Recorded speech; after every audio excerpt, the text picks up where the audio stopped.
So welcome. We're going to talk about this next thing, which is current and resistance. And we're going to mainly talk about current in here, which is the flow of charge. Current is taken as the flow of positive charge.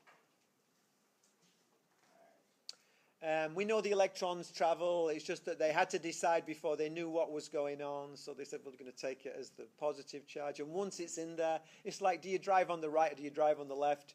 You know, I mean, Britain could change to driving the same as America does, but it would be a real pain. So chances are, you know, you're going to be, you know, if you live in 25, Britain's still going to be driving on the right-hand side of the road in hover cars and, you know, that kind of stuff. But we're driving on the wrong side of the road, and America will be driving on the other way. Because it's just, why change it? And that's what we got in this.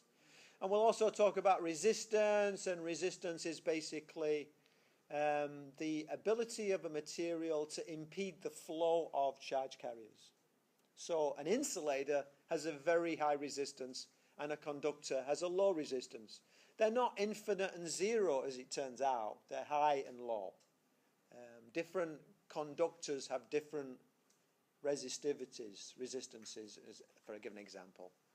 And they're all small, but they're different. You know, there's choices to be made. And I stumbled and said resistivity and resistance. And resistivity is, if you like, a number that characterizes a material. So we talk about the resistivity of aluminum, we talk about the resistivity of copper, we talk about the resistivity of gold. Resistance is the resistance of that sample of material. So that sample of copper has a resistance. That sample of gold has a resistance because of its shape, you know, because of its temperature. So if you like, we talk about the density of a material, and when we combine the density with the volume, we get the mass of the sample. We don't talk about the mass of copper, we talk about the mass of that sample of copper. But we do talk about the density of copper. So it's that, you know, generalized material to specific example is what we're talking about there. So here's my picture. I have a kind of a conductor, or I have a material, doesn't really matter what it is. And I have a cross-sectional area, it's like a pipe. And I imagine a cross-sectional area, and I say, well, how many charges cross this area per second, basically? I say current flow is the rate, the time rate at which charge flows through a surface of area A. So I'm going to say I is equal to, well, defined. When you get three lines like that, that means defined. It's not a misprint, that's defined as dq by dt, the instantaneous amount of charge flowing over the instantaneous amount of time, basically. Current is measured in amps, named after ampere. Sometimes it's called amperes. You'll see it in some of the older text, amperes. But it's shortened pretty much generally now as amps, A-M-P-S. And an amp is 1 coulomb per second. Again, good old SI units. It tends to be pretty standardized. It would be nice if it was just measured in coulombs per second, which if you go back into a really old book, really old book, you might see. By calling it an amp, we hide its meaning. That's just the disadvantage. The direction of current flow is taken to be the direction of the flow of positive charge. We know that electrons flow and the protons don't go anywhere. So we're doing an abstraction, but it works. It works fine. A positive charge flowing that way is like an electron flowing that way. So we will live in this with this misconception, and it works fine. It's a model. It's not reality. It's a model, and it works. Okay, so let's get a bit fancy. We're like a kid in a store. We've learned some physics now, so let's apply it and see what we can figure out. So let's take a tube, a section of tube. So I have a certain length of tube. I have a certain cross-sectional area. That gives me a volume. And I have charges flowing through. So I imagine this taking place. We say let n, little n, be the number of mobile charge carriers per unit volume. And that's you'll see that in almost every textbook, and you'll see it throughout a couple of chapters, that little n is the amount per volume. And big N is the number of. We're going to see that in magnetism and stuff like that. Little n is the number of mobile charge carriers per unit volume, not the number of charge carriers. There's an awful lot of charge carriers, positive charges or electrons, if you like, that are stuck to the atom that can't get free. So when we say little n, we're saying how many of those guys can get free, how many one of the charge carriers per unit volume. And delta Q is the charge in the section being considered. So my delta Q is how much charge is in this little piece of tubing. And little q is the amount of charge on each charge carrier. So each one of these has a little q. And then we have a cross-sectional area. And we have a little width. And we're going to play the game. We know that there are n Q's per volume, so we can play this game and we say, well, the total amount of charge is going to equal the number of charge carriers per unit volume times the volume, A times delta X, times the charge on a charge carrier. Remember, it's not 1, it's 1.6 times 10 to the minus 19 coulombs. Yeah. So that makes sense. Little n times A times delta X times Q. It's not that that's hard mathematically. It's just in derivations, it's like telling you a story. And if you're trying to tell the story, where do you begin? And so if you feel a little bit uncomfortable, it's not because the math's hard, it's because you don't know where we're going. So, and some people say, practice it, practice it, practice it. And others say, okay, just worry about where we get to in the end. Delta Q is equal to, let's just expand this a little bit into more fundamental terms. So I can take that area and leave it alone. I can take the n and leave it alone. But this delta X, it's not really electrical. Delta X is not, it's arbitrary. How long did I choose to take it? So let's make this, delta X would be how fast the charge carriers were going multiplied by the time. Yeah, velocity times time gives me a distance, yeah? 50 miles an hour for 2 hours is 100 miles. Gives you a distance. And then charge. Okay, so let delta V be, this delta V is not any old thing. It's a so-called drift speed. What's going on here? What's going on here is we have our charge carrier, which is, let's be realistic, negatively charged. And it's trying to go through a forest, if you like, of atoms that are surrounded by a negative charge. They're neutral, but the outside bit is negative. So as they get close to the outside bit, they're going to feel the negative more than the positive and going to bounce away. So it's like one of those arcade machines where you have all those pins. You have this thing that's got 1 million pins in it. These people should be, in my opinion, kind of locked up. Because as a little boy, I would go on vacation, and my brother, being the studious, well, he wasn't studious, but he was kind of conscientious, he would save his money for like 6 months before he went on vacation, and then he would work out how much money he had per day, and then he would ration himself so that he would have money all the way through the vacation. I was 5 years younger than him, so I would not save anything for the vacation. I'd mither my parents until they gave me some money before the vacation, and I'd spend it all within half an hour on the first arcade we came to. And then I'd be crying for the rest of the vacation about having no money. I was not the most cheerful little boy to be around. And I distinctly remember this machine where it had like a little ramp and you put your money in. You put your money in and your money rolls off this little ramp and it falls because of gravity and it has to make its way through all these pins and only one of them, and it's usually the one out here, will pay you back your money. Notice this, you never win. It simply allows you to keep your money. And as a 7-year-old, I thought that was like fascinating, you know? And so I remember just putting so much money into this, and within 2 hours it was all gone. And my brother gleefully, well, you don't need to know the rest of my, you know, family traumas, but there's a reason why I'm 5,000 miles away. So no. Anyway, no, he's a delight. As he got older, he's a delightful man, but we both abraded each other in growing up. So anyway, so this thing falls off, and what happens is it hits a pin, and it bounces and hits a pin, and it bounces and hits a pin. Now, if I just was to drop the coin onto the floor into my winning little bucket, I would have won every time, but it wouldn't have been so exciting, would it? Because there's tantalizing amount of time, isn't it? They're like letting you experience the excitement of, will I win? And the longer it takes, the more exciting it is. So they could have got me to put even more money in if they just put twice as many little nails in. It would have been like, I'd have got that feeling of excitement for even longer. So the straight through speed is much higher than the direct little, than the bouncing little speed. So it's no surprise that an electron going through a vacuum with a certain potential difference will travel much faster than an electron going through a piece of wire with that same potential difference.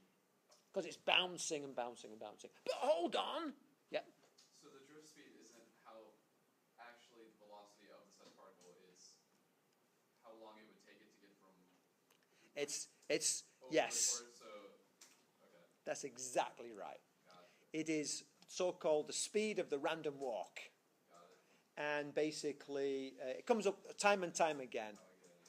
And yes, these actually, in between collisions, this thing is flying. It's going incredibly fast.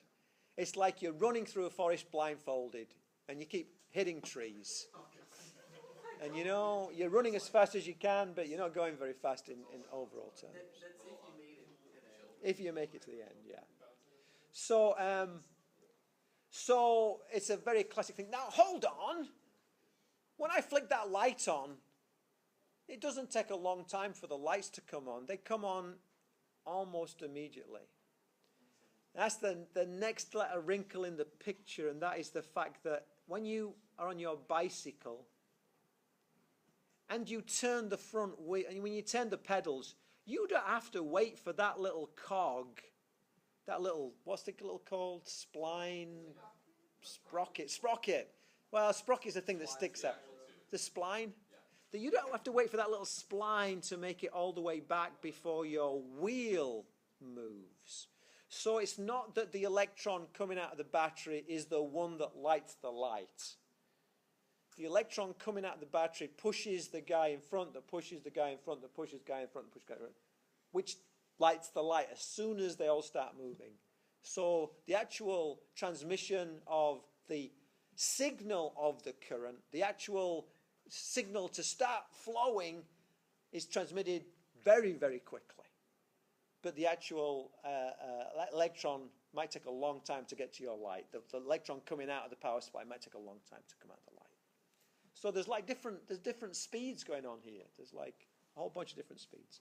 But this is going to be useful for later on. So we say, well, in that case, then we can invent this thing called the drift velocity, which is, you know, how far you migrate along a piece of wire over the time taken. And it's slow. It is millimeters per second in a typical piece of wire with typical voltages and currents. It's slow. And so we say, well, our current, which equals the amount of charge flowing per unit time, is going to equal, well, the number of charge carriers per unit volume times the charge on the charge carrier times the drift velocity times the cross-sectional area. And let's talk about that for a minute. So if I had a more conductive material, it would have more charge carriers per unit volume, so my current would increase. That makes sense.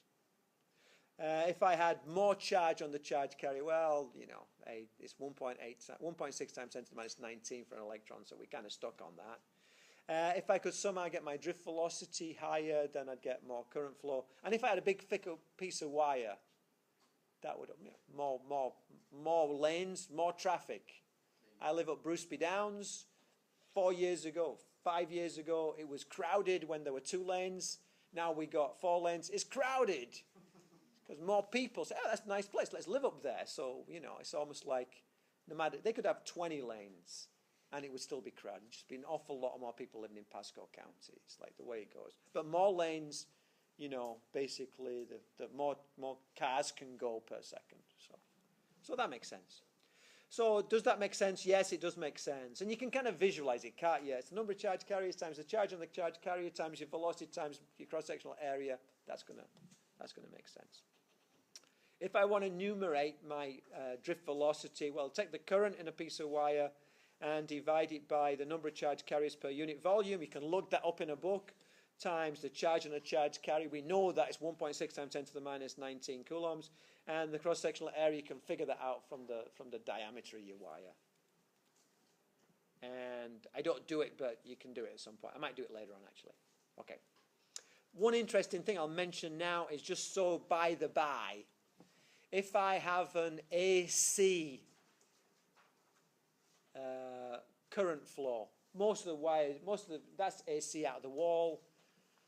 Solar cells give you DC until you make them into AC. Batteries give you DC.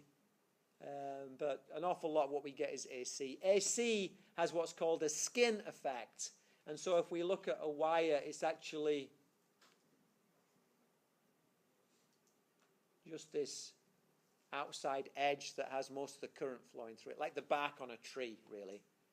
Which is kind of interesting because if you like, you can make your pipe, you can make your current carrying wires out of tubing.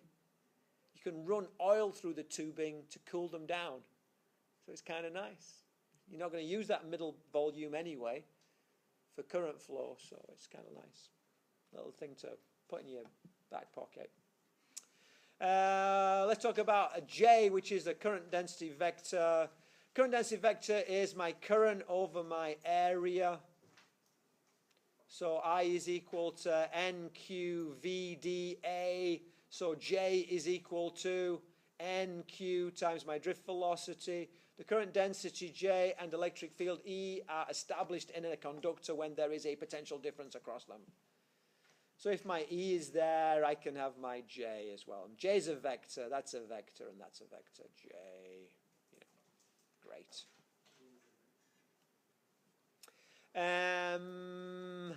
My ohmic material, J, is equal to some constant times my electric field. If I double my electric field, I expect to get twice the current density. Okay. I can plot a graph of current density versus electric field. And I'll find that for some of these materials, I'll get a steep curve, and some of these materials I'll get a shallow curve, but they'll always be linear. For an ohmic material. For an ohmic material, they'll be linear. What's not an ohmic material? An ohmic material is not ohmic is not linear. So, for example, if I look at the overall performance of a light bulb, an old filament light bulb, as it gets hotter, you can imagine those atoms moving around. So there's thicker trees that you're trying to run through, and so you'll go slower, and so your current flow decreases. Well, your resistance increases, basically. Your conductivity decreases. So that you could say that's non-ohmic. So resistors are nice. They're made to be nice and ohmic. Okay, we have current density versus electric field, and we get low conductivity is a shallow slope, and a high conductivity is a steep slope. And we can say, recalling that E is equal to delta V over, that should be a L. It's the volts per meter. I'm sorry, this is going to get annoying because it's really similar fonts.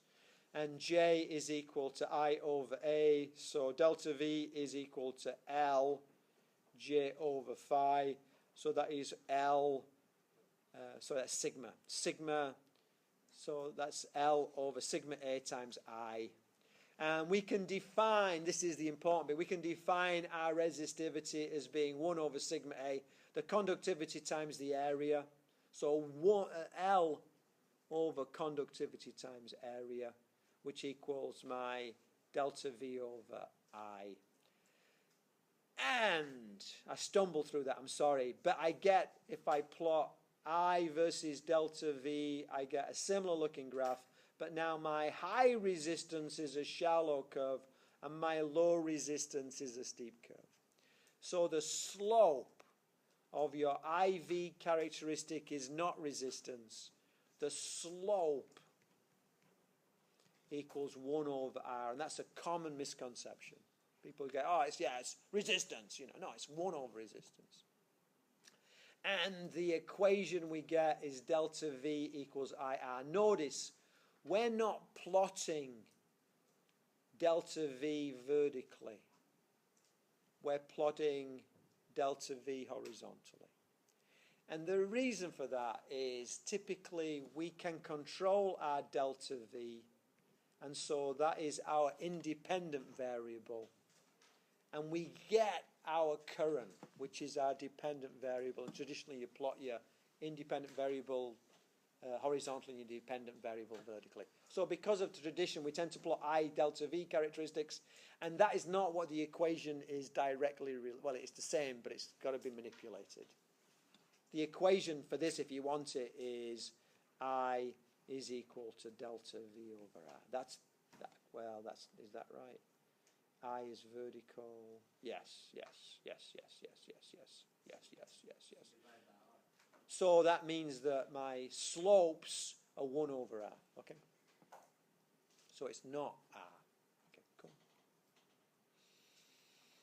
That is a really important equation, and I can guarantee that you'll use that several times on the next test. Not just once, but you'll be using it several times. This is almost like Newton's law for this section. So, get it. And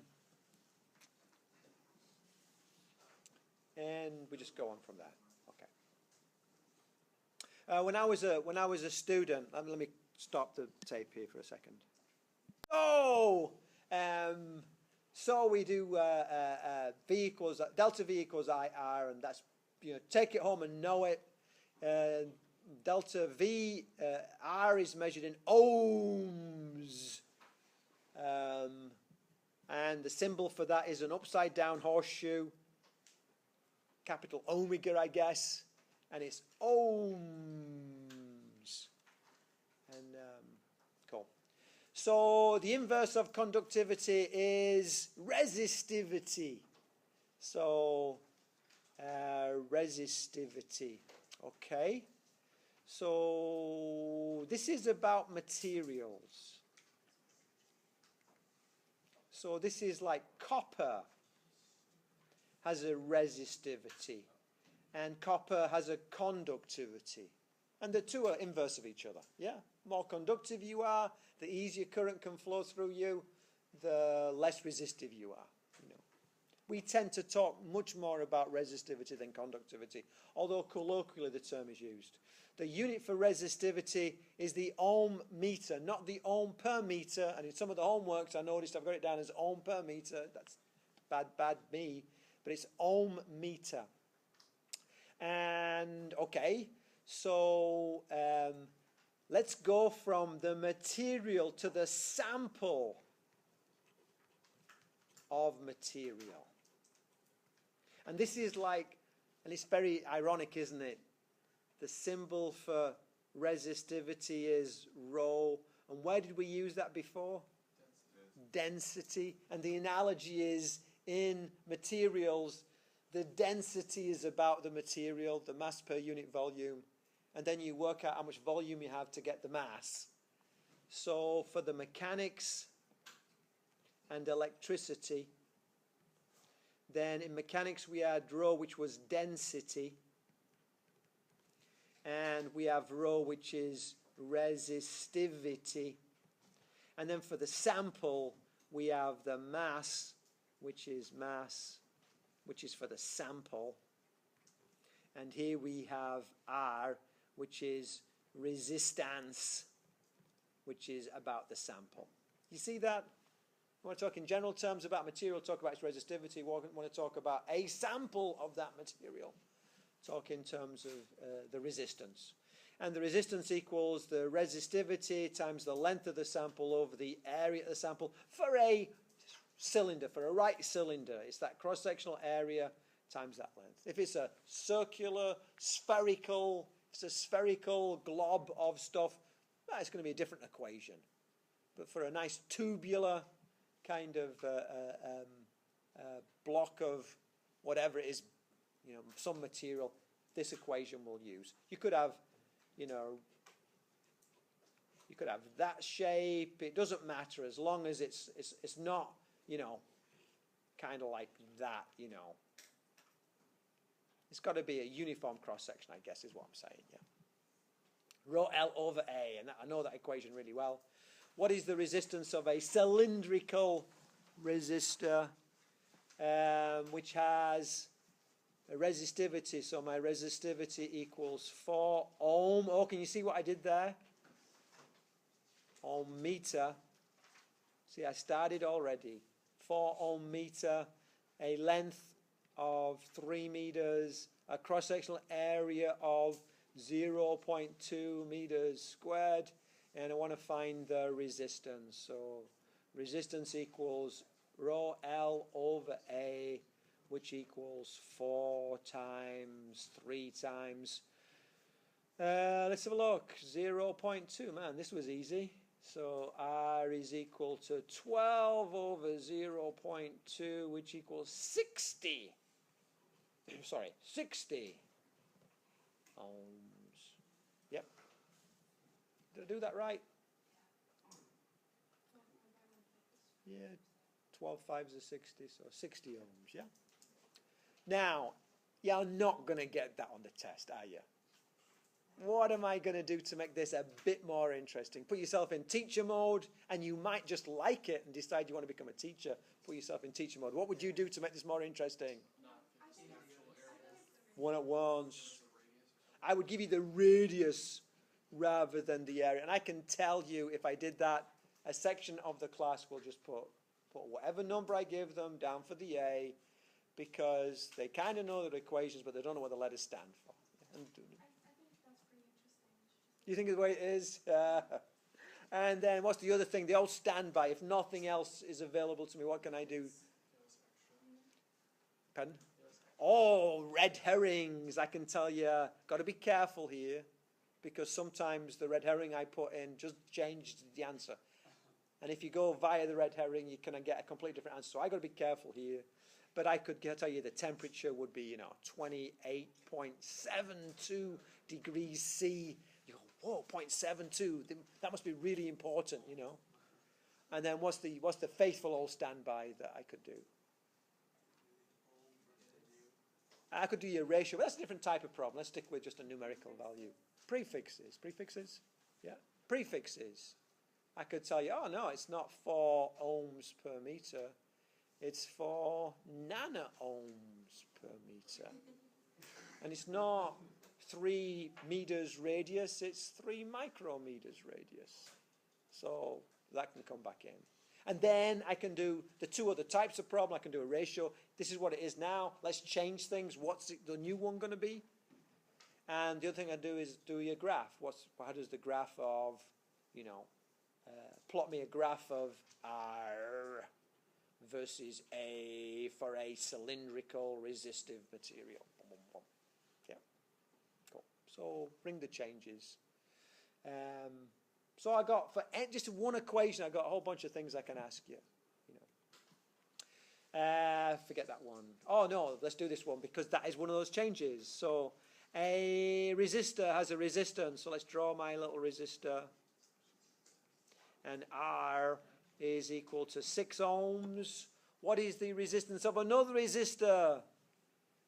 If its resistivity is double, so is my new. So this is old, and this is new. And R new is equal to I don't know. This is R old. So the first thing I do is I write down R is equal to rho L over A. That's some points in the bank, hopefully. And then I go R new over R old is equal to R new. And this is the bit that, this is where washing behind your ears really helps. And writing down this next thing really helps, because occasionally you'll make a slip. By putting down the R new, I end up not making a mistake where I only give me the ratio, which a few people did in the last test. Either for you or Physics 1, I can never remember which one, but I did a ratio. I was just grading, I think it was in Physics 1, doing a ratio problem, people telling me what the ratio is. It's like, I know, I told you what the ratio is. I want to know what the answer is, It's like, so, because they forgot to multiply by the thing. And then we go, well, this is going to be R new, L new over A new over over rho old, L old over A old. And then I'm doing ratios. And I say resistivity is doubled. So I don't know what it was. I'm going to call it 1. So now it's 2.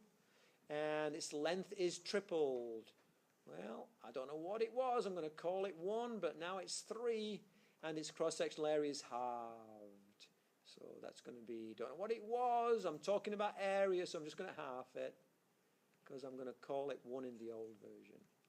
And that's going to be 6 over 1/2, which is 12. So R new is equal to over 6 is equal to 12. So R new is equal to 12 times 6, which equals 72 ohms. And of course I could have said, oh, if its radius is halved. So then I'd say, oh, well, actually the equation is R nu over 6 is equal to rho nu L nu over pi R nu squared over rho old L old over pi R old squared. And can you see how I put the half in, but it's a half squared now. So it changes the mathematics of the problem completely by giving you the radius as opposed to the area. So watch out for that. Okay, we're going to do a couple of models for electrical conduction. And where am I going? I'm kind of going to here. So we'll kind of get there. Well, I'm actually just going, so I'm just giving you some fill. So this is... so this is important, but it's not leading to a big equation that I want you to know.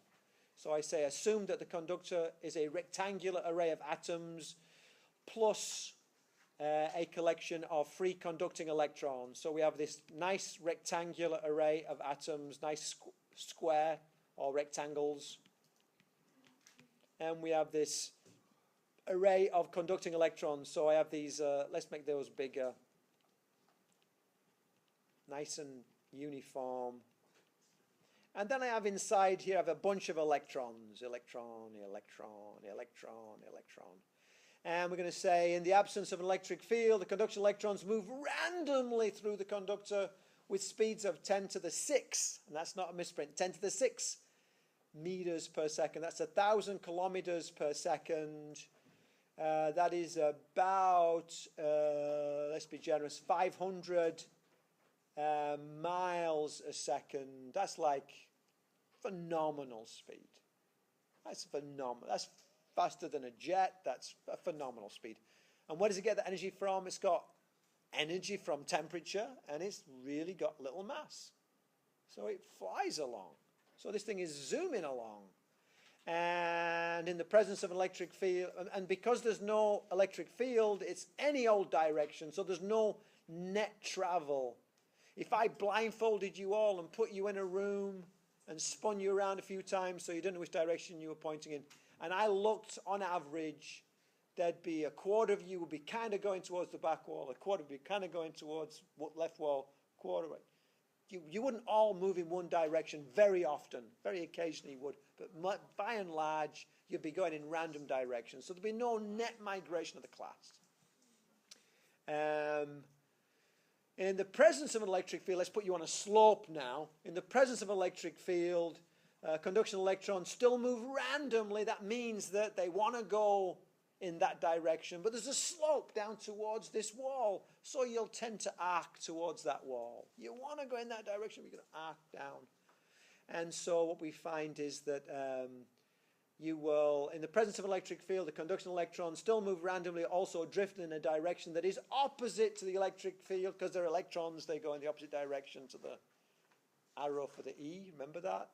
Positive charges go in the direction of the E, negative charges going in the opposite direction. So the electrons will go in the opposite direction to the electric field. With a drift velocity of, for a typical material, 100 micrometers per second. That's like 1/10 of a millimeter per second. So, and that's with a current, that's with a voltage applied to a piece of wire.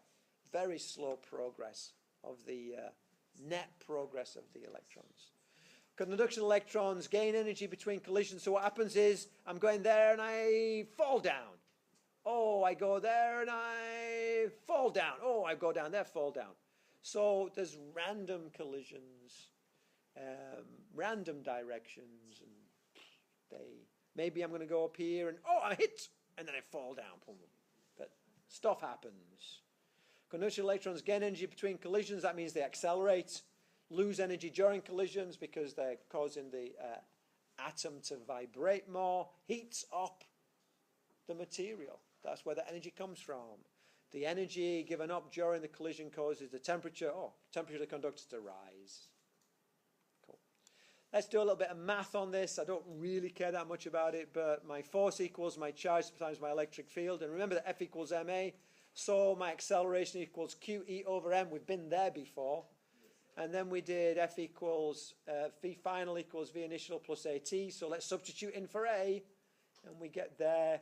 And then we say, well, Vf equals Vi plus QE over m times tau. Tau is the average time between collisions. So if we go back one, it's kind of like, well, I hit here and then, oh, I was kind of slow before the next collision. But man, this was quick before the next collision. And bam, that was quick before the next collision. So some fast, some slow, get the average time. We represent that as a time constant. That will keep coming up again and again and again. Once a concept like time constant has been developed, they tend to use it over and over again. And they'll use the same symbol. So when you see tau, chances are it's a time constant. And that means it's a typical time interval.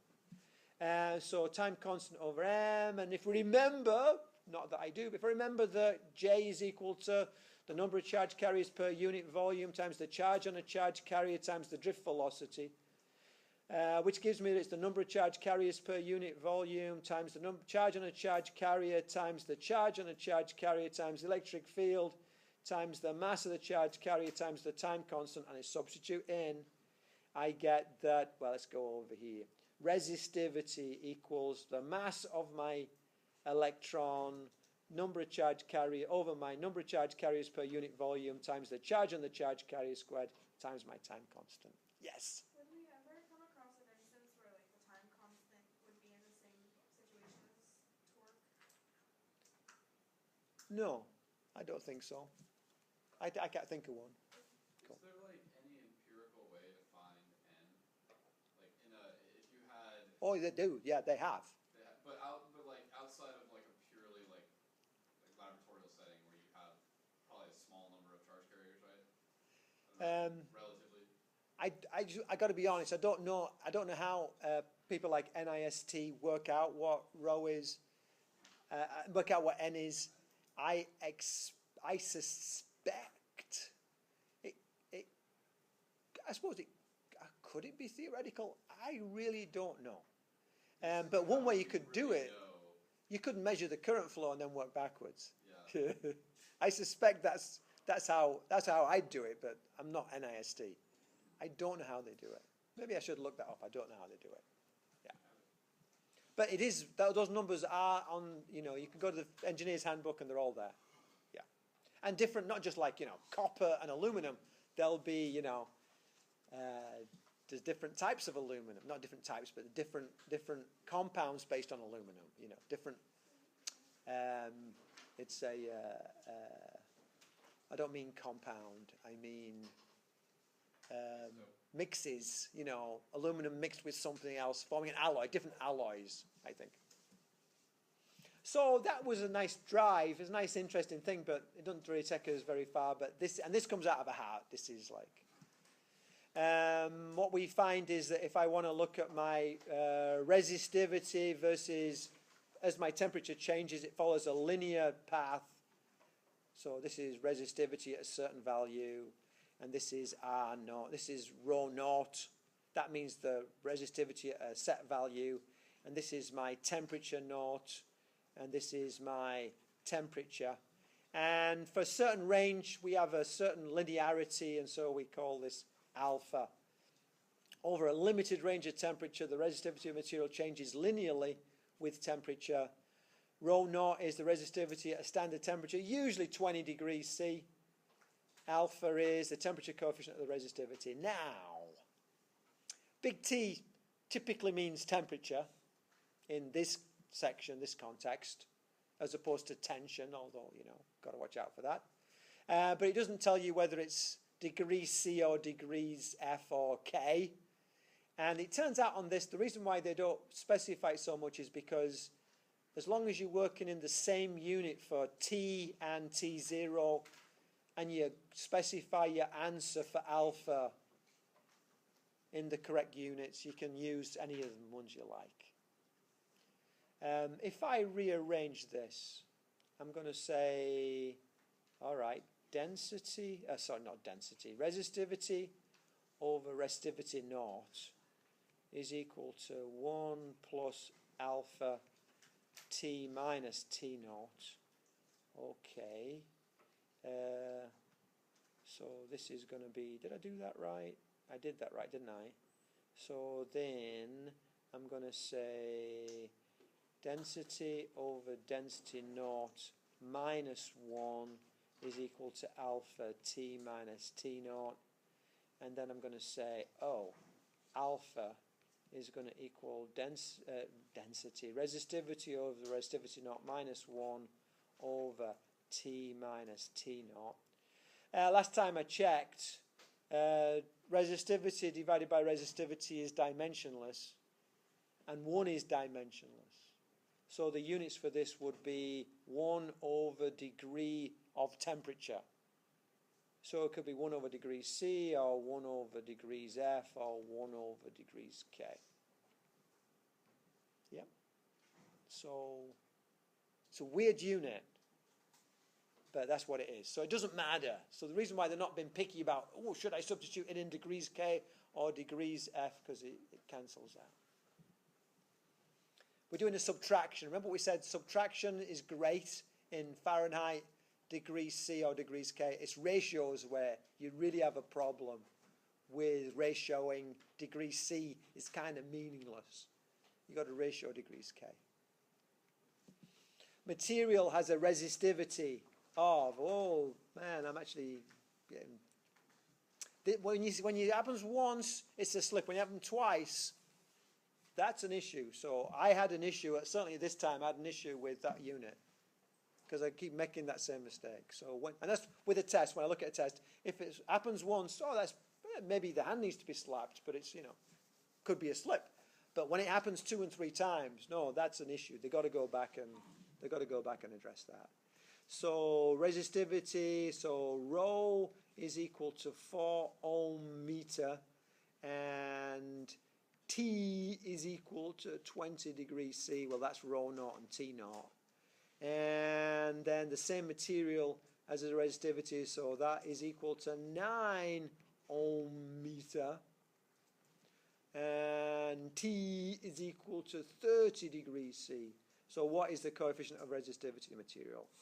So what was it? Rho is equal to rho naught 1 plus alpha T minus T naught. Was it T minus T naught or T plus T naught? Good, thank you. So that's going to be equal to, I want to find, so what should I do? Substitute or rearrange? Let's just rearrange today. So it's going to be that over that minus that divided, whoops, not minus, not divided by t minus t naught is equal to alpha. So alpha is equal to, let's have a look, 9 over 4 minus 1 over, and then the difference in the two temperatures is going to be, that's right, yeah, it's 10. It's 30 minus 20, which equals 10. So this is going to be 9 over 4 is 2 1/4. 5 over 4 over 10, which equals 5 over 40, which equals 0.0125. Yeah, you're right. Bad me. Doing it in my head, it's fatal doing it in your head. Do not do it in your head. So that what's the unit's going to be? 1 over c degrees Celsius. Yeah, degree C to the minus 1, you can often see it as written as. Yeah? Yeah, cool. And then, what's the other thing? You put it in a box. Some people are not putting their answers in a box. So I'm never sure what the answer is. So put your answers in a box. Life is short. My life is really short. So put it in a box. Electrical energy and power. A battery converts chemical energy into electrical energy. Electrical energy lost by the battery is converted into other forms in the circuit's components. So your resistor is radiating heat.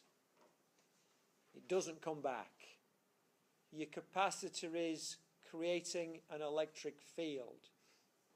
That will come back. Your inductor is creating a magnetic field. That will come back. Unfortunately, your resistor, your inductor also is resistive, and your capacitor also has a bit of resistivity. So it's like the wires have resistivity. So you radiate energy in the end. But that's where the energy goes from your battery. A 10-volt battery provides 10 joules of energy per coulomb. Remember, volts are joules per coulomb of the charge that circulates.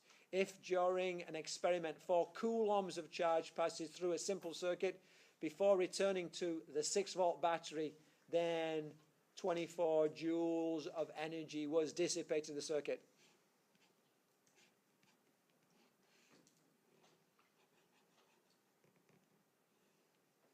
I think of coulombs as being like little buckets. Imagine a conveyor belt with a whole bunch of little buckets on it.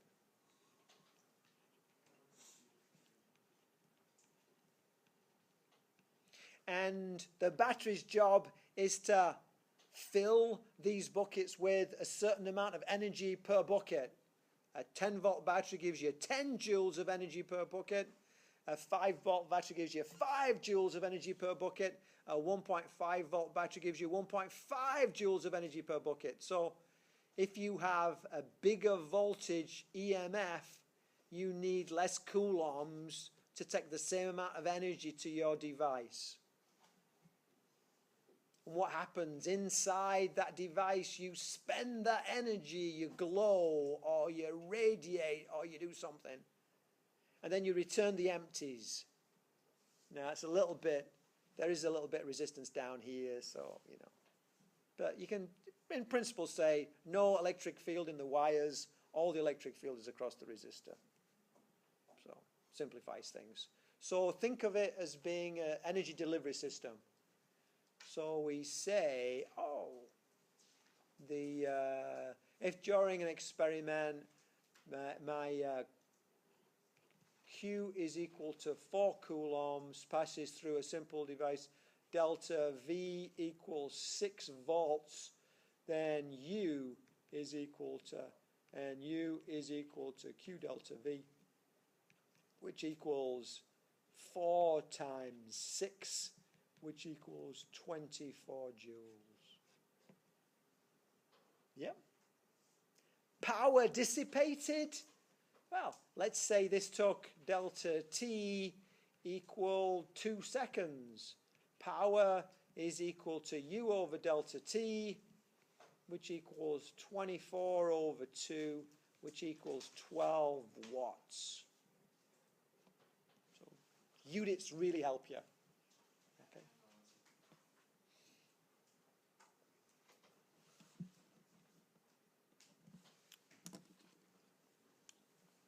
Okay.